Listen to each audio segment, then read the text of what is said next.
دقيقة. في الحقيقة قبل ما نبدأ النقاش نود أن نرحب ببروفيسور عبد الله وهو بروفيسور أمريكي من واشنطن سياتل، بروفيسور في جامعة واشنطن سياتل، وهو من قيادي الجمهوريين، وعاصر معانا الحركة تقريبا لمدة 10 سنوات في السودان، وكان هو بروفيسور أيضا في جامعة الخرطوم، كان بيدرس ساينتفك انجلش، ونرحب به وبنديه الفرصة برضو عشان يشارك في الندوة دي. و عبد الله, I'm not going to suggest any subject for you. Just you can talk about anything that you feel comfortable with. Okay? You can come here. Can I sit here? Yeah, that will be fine.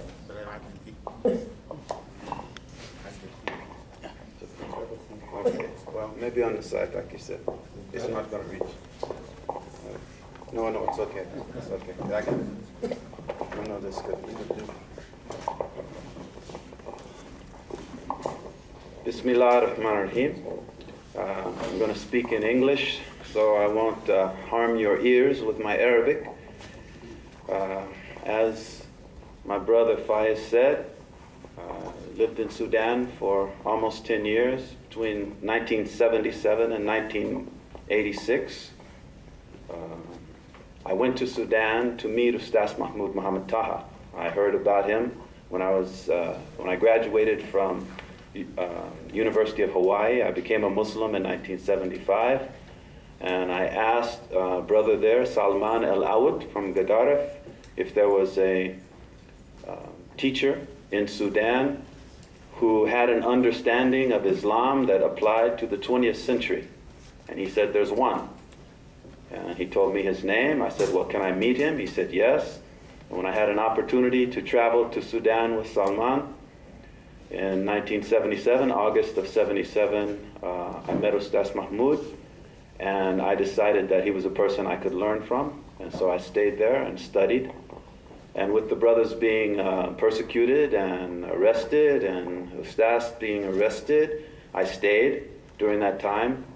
And after the, some brothers say, assassination of Ustaz Mahmoud, we won't even give it the dignity of calling it a trial or an execution, the assassination of Ustaz Mahmoud at the age of 76. I waited until the regime of Numeri was destroyed 76 days later, and then I decided I would return here. Now, when I went to Sudan, I chose Sudan because the Sudanese were pointed out to me by the person who introduced me to Islam as being an honorable people, you know, people of an ancient civilization, people who you know, practiced Islam and didn't just preach it and talk it. And so I thought I could learn, going and seeing what was the relationship between the fine examples of human beings that I was meeting in Hawaii, who were Sudanese, and the way in which they practiced Islam. What I saw was what most people saw about Sudanese people. That is, that the reputation of the Sudanese population, at least in America, everyone I met, was that they were the best of people that you will find. Not only in Africa, in the world. And that is the reputation even now of many Sudanese people. Now compare that to the reputation of the Sudanese government right now. If you look at the reputation of Sudan as represented by the Sudanese government, it is shameful. Most of my time I spend answering questions like, oh, is it true that the Sudanese are raping women in Darfur? Is it true that they are enslaving young men in southern Sudan? Is it true that they are cutting off the hands of poor people in the name of God? And I say, yeah, that's happening, but that's not the Sudanese people. That's the Sudanese people under the control of the government that came into place that, as Professor Dr. Ahmed Dali said, is controlled by the Ikhwan Muslimin. These people who weren't able to apply Islam in Egypt, who weren't able to have their ideas taking root anywhere else, found a home in the Sudan because good-hearted people who were looking for their religion and their way in the life, particularly in northern Sudan, right, fell victim to these folks who, as the professor pointed out, who believe that people that don't think like them do not deserve to be treated as human beings. Think about that. And how can you interact with people like this? I spent time when I was in Sudan having discussions with Muslim brothers, and I always found that their ability to reason was limited and that they resorted to disingenuous types of discussion and argument. I also found that they were prone to violence, which at that time I didn't have a big problem with. But through learning the teachings of Ustaz Mahmoud, I do realize that this world needs peace, just like we need peace in southern Sudan and western Sudan and all throughout Sudan. It's not just imperative for the Sudan, it's imperative for the world. But one of the things that I guess I can share with you is that this concept of people who gain power and then do not allow any type of discussion or opposition or criticism of their position. We know the saying, power corrupts and absolute power corrupts absolutely. And so what we see is, and what I see is, a Sudan that I cannot recognize when I read about it. It's a Sudan that is moved from that high position where people will say the Sunnis are not like any other people. I hear that, oh, the Sunnis are not like any other people, to then the discussion now that's going on and the level of discussion. So I don't want to take a lot of time, but I'll just say that presently I'm teaching at a community college in Washington, sometimes at the University of Washington. The ideas of Ustaz Mahmoud were powerful and clear when I first encountered them in 1977. They're what kept me there. His ideas, his thinking is the only thing that has kept me a Muslim. His notion that without returning to the path of the Prophet Muhammad, and as the professor was saying, without adopting a means of personal transformation, we're not going to be able to create the world that we all dream of. We cannot be, this is what I feel is the clear piece, we cannot be democratic if we don't treat each other democratically. We cannot be just.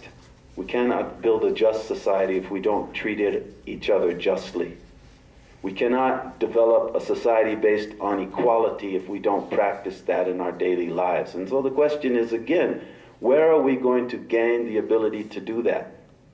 What is going to give each of us as individuals the ability, when the moment appears, to be able to refrain from violence, refrain from incrimination, refrain from injustice? And I think that the only thing that I've found that provides that is Minhaj al-Nabawi. It's really the beauty and the essence of the teachings of Ustaz Mahmoud. And for people to be so frightened of a man who just said, let us think about how we can return to the practice of Islam that will bring about peace within ourselves, within our communities, and within our worlds. For people to put themselves in a position to judge him, right? And then they themselves to represent the the worst face of Islam. If Islam is about going into village and burning down villages with women and children in it, if Islam is about cutting off the hands of the poor, if Islam is these things, then who needs that? You know what I'm saying? Who wants that? If Islam is going to take root in the 21st century, it's going to have values that appeal to the mind and the heart of people in the 21st century. And it seems to me that that clarity and that ideology of Islam was something that Ustaz Mahmoud made very clear, put in writing, preached for all those years, and many of you have already come in contact with it, and I'm sure that's why you're here today. So I'll just stop at that point, and if there's any questions, I'll be happy to talk. Okay, thank you, Abdullah. برضو قبل ما نبدأ النقاش برضو بنرحب برضو بالأخ الدكتور عبد الله عثمان، وهو قادم برضو من جامعة أسنز أوهايو، فقلنا برضو نديه فرصة عشان يشارك معنا بعدها بنفتح باب النقاش.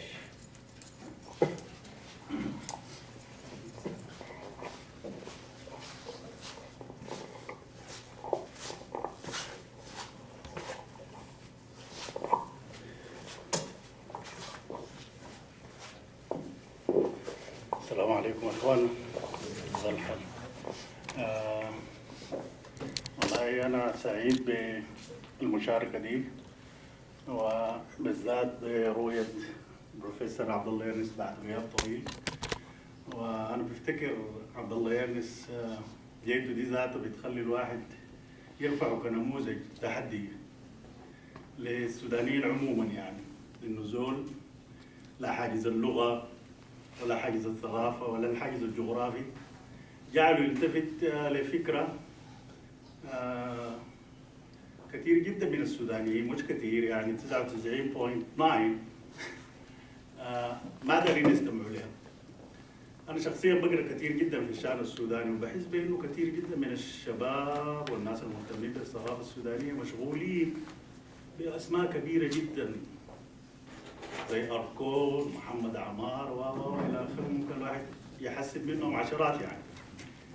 لكن عندهم كنز داخل بلدهم، وده لأنه السودانيين اعتادوا الدونية في أنفسهم دائما. دائما هم كل زول بيخلوه أستاذ عليهم. يجوز يكون في أثر من التربية الصوفية في اللي بيبقى لك شيخ بيبقى له حوار، لكن أي زول ممكن يكون أستاذ علينا ونقبل منه، لكن ما نقبل من رجل مثل الأستاذ محمود قبل منه عبد الله يونس. ف مثال بسيط مثلا أو مثالين، ممثلة مصرية أعلنت توبتها ولبست الحجاب، أول عمل قامت به أعلنت إنه إخواتنا في جنوب الوادي يعيشوا في ظلام الجاهلية، وجات لتنقذهم من هذا الظلام. أمس تلفزيون السودان بث خطبة لإمام المسجد الأقصى جاي ليجدد العهد والبيعة للبشير كأمير للمسلمين، ونحن جبناه طوالي وأمانة وصلينا وراه، وهو في النهاية ما زاد على أن قال يا إخواننا نحن جايين نشيل منكم قروش لأيتامنا، وفي ناس في باب المسجد تدوم القروش والناس بتدوم بكل أريحية، ونحن عندنا أيتام في دارفور وفي غيره. الشاهد في الامر اللي انا داير اقوله بمناسبه الاستاذ عبد الله يونس، انه الناس زي عندهم تخوف من موضوع الاستاذ، ودي النقطه الجوهريه اللي بفتكر اللي قال دالي عن المثقفين عموما والناس المهتمين بالثقافه. انه الاستاذ ده لدرجه ما تخوفتهم منه الدوائر السلفيه التقليديه حتى ما دارين يدوا فرصه ليستمعوا لهم. وانا قبل كده افتكر في ندوه قد يكون بعضكم حضرها قلت يعني ده دائما بذكرني بقصه طريفه جدا ممكن احكيها واختم بها كلامي، لكن بتوريكم الحاصل. قصه سمعتها من بروفيسور عبدالمجيد سابق قد يكون درس بعضهم. حكى له المرحوم عبد الخالق محجوب. هي بتحكي عن عبود، رجل سوداني طيب جدا زيه زي ملايين السودانيين الطيبين. قال عبد الخالق مشى لعبود قال له انا داير اسافر مصر. دخل عليه وما عنده حرس في بيته، لا عنده حرس لا عنده دلال. عبد الخالق محجوب دخل علي قال لي انا داير اسافر مصر ومنعوا، داير اسافر مصر ما خلوني، او عباره زي دي يعني. فقال لي ليه ما عندك قروش، ما عندك جواز بنديك. فقال لي لا ما ده ما الموضوع. قال لي الموضوع شنو؟ قال لي انا عبد الخالق. وقال لي ما هو عبد الخالق. هو في اللحظه دي شعر انه ما يعرفه ستيل. قال لي انا عبد الخالق محجوب عثمان سكرتير الحزب الشيوعي. قال في اللحظه دي انتفض، قال لي انت عبد الخالق؟ والله انا قال لك شيطان عندك قرون. قال لي بكره تجي تشيل جوازك، وقال مشى فعلا لقى جوازه وتذكرته. قال لي ما دام التذكره بس ادوني جوازي ماشي وسافر. فدي المساله كل السودانيين لحد هسه الصحف بتكتب في السودان عن انه الاستاذ محمود لحد هسه الكلام ده ما تاريخ عنده شيطان هو عجبه في الكرسي بتاعه. الكلام ده كتبه مصطفى ابو العزايم ورد عليه عادل ابراهيم محمد لو تابعتوه، ونشر في الانترنت. الانترنت في القرن الواحد وعشرين تنشر فيه وزعماء زي دول بيصدقوها ملايين البشر. شيطان بيقعد فيه. وزير ولايه طبيب في بورسودان قال هو سمع كلام طيب في الاركان وزي الكلام دخل في قلبه ودار يمشي يشوف الاستاذ محمود عشان ياخذ منه. قال لما مشيت طلع معاه كلب اسود ضخم قال مثل العجل من بيت الادب. فقال انا طوال طلعت وشعرت انه ده شيطان. دي العقليه اللي بتستمعوا لها زي ما قال دالي وبتصلوا وراها للاسف يعني. فانا بفتكر نموذج البروفيسور عبد الله يرنست جون حقه يخلي الناس يضيفوا مع انفسهم شويه ويدوا انفسهم فرصه ليشوفوا الموضوع ده، لانه زي ما قال دالي والنقطه الجوهريه ثاني اللي انا برجع عليها انه الموضوع ده موضوع افراد. وانتم هسه تبين لكم انه ما في اي عمل جماعي غير الشيء الحاصل في السودان ده، ولا حيكون في عمل جماعي ممكن يغير الموضوع ده. الموضوع ده ما بيتم الا بتغيير كل فرد في نفسه، انت ما عندك شغله بالناس الباقيين. الاستاذ محمود دائما كان بيقول الكلام ده للناس والناس كان بيقول له لكن يا استاذ ده مشوار طويل. كان الاستاذ بيقول لهم مع ذلك هو اقصر الطرق. لانه كل تجربه لا تورث حكمه بتكرر نفسها. آسف للإطارة، قد يكون الموضوع هو ما في لب المحاضرة قال لنا الأستاذ أحمد المصطفى دالي، وشاكر للفرصة دي وسعيد برؤيتكم مرة أخرى في برقية. شكرا جزيلا.